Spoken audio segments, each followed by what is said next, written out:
Saya datang ke sini pakai motif Batak, lalu Dr. Sermaedi pakai juga khas Batak, karena memecahkan masalah ini dan untuk penguatan peran stakeholder itu harus kearifan lokal.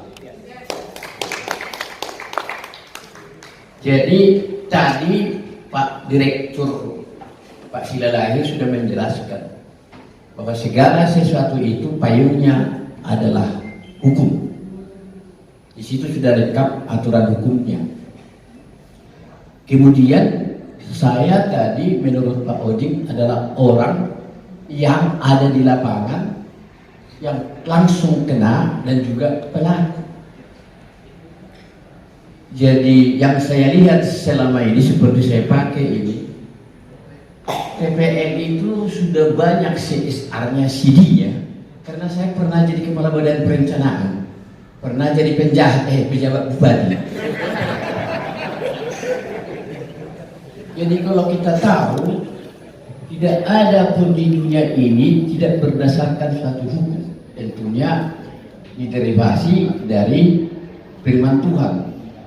Jadi sudah jelas tadi dijelaskan oleh Direktur TPL, inilah dasar hukumnya, ini proses kegiatannya, ini teknologinya.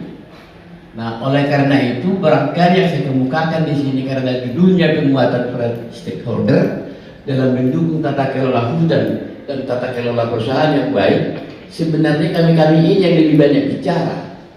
Padahal USU fasilitator, tapi USU yang lebih banyak bicara.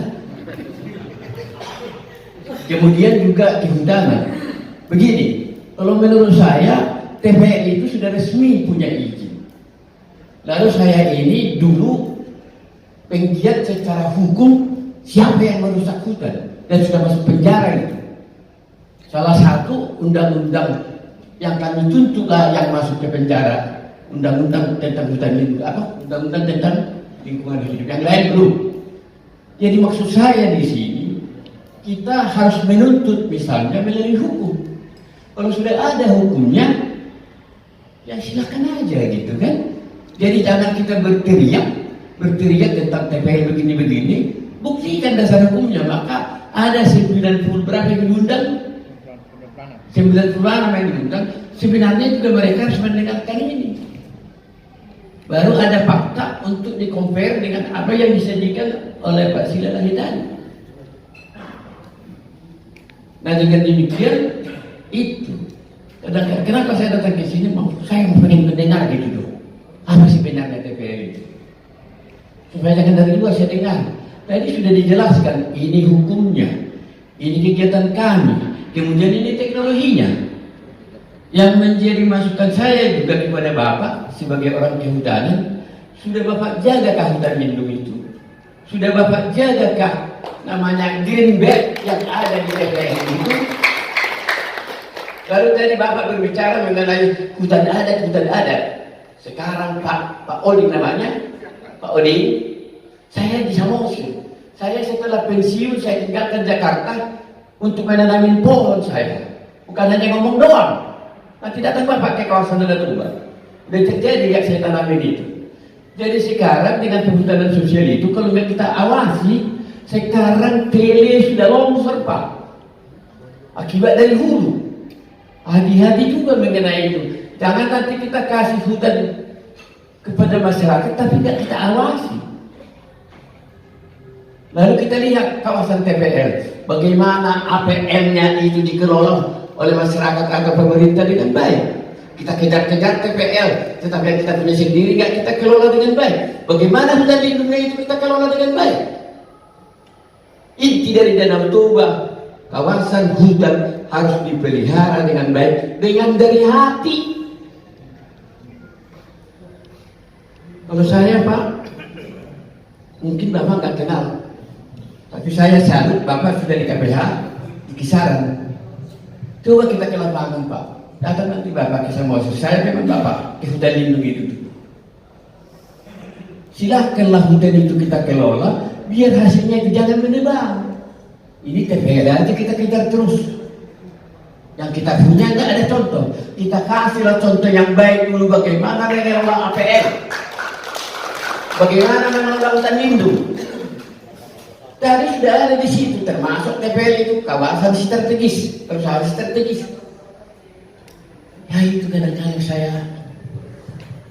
Lalu kemudian kalau memang apa datang ke forum itu, kita sajikan data-data yang membuktikan TPL adalah kurang bagus misalnya. Jangan hanya ngomong doang, fakta. Gitu. Jadi segala sesuatu itu bisa kita bacakan dengan kearifan lokal Batak. Ya Pak? Dengan beliau-beliau dipakai khas Batak. Jangan kita pakai pemecahan masalah di luar. Kalau bicara dengan tubuh ya, harus melibatkan kearifan lokal. Maka harus heksahelix, bukan hanya pentahelix. Heksahelix itu teman dari musuh dilibatkan. Jadi seharusnya kami ikut menyaji di sini. Jangan hanya TPL, di hutanan. Ikut kami yang kena dampak itu yang dari Bapak kasih tadi kategori 5. Saya ini mewakili jeritan hati hutan, jeritan kayu yang sekarang ada di kawasan Dabegoya. Menangis dia. Saya pikir nggak usah saya pandang-pandang ya. Ya Pak, kami lalu sebentar Pak. Tolong nanti Pak Direktur, bagaimana supaya kita lestarikan, ikutlah nanti Bapak ke warna yang khas dulu.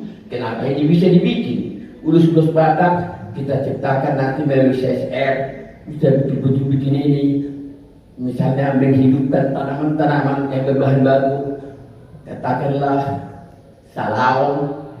Bagaimana kita nanti bikin hidung supaya dilihat TPL itu, karena uang dari TPL udah banyak loh. Kadang-kadang kami bergerak lingkungan ini setelah pakai, tetapi nggak ada buktinya. Sebentar lagi nggak dapat lagi berteriak. Oke Pak, nanti banyak masukan Bapak dan juga di seksi 2 ya.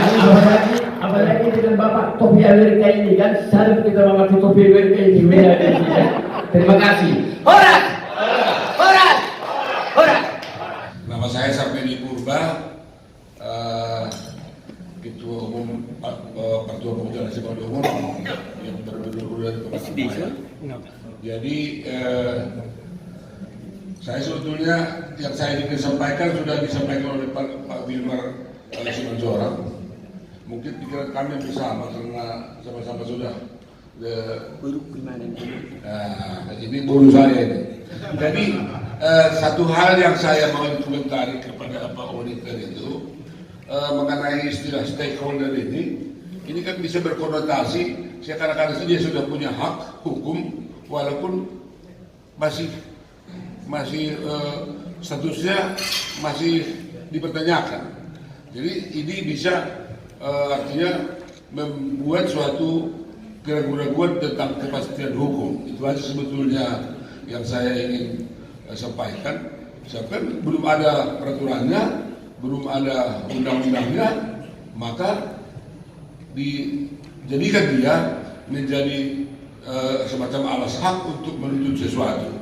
Jadi ini agak berbahaya untuk kepastian hukum di Indonesia, khususnya kepada kawan-kawan yang kadang-kadang banyak membuat gerakan-gerakan yang sebenarnya membutuhkan peraturan-peraturan yang untuk mengatur regulasi semua itu. Jadi itu saja saya sebagai komentar. Terima kasih.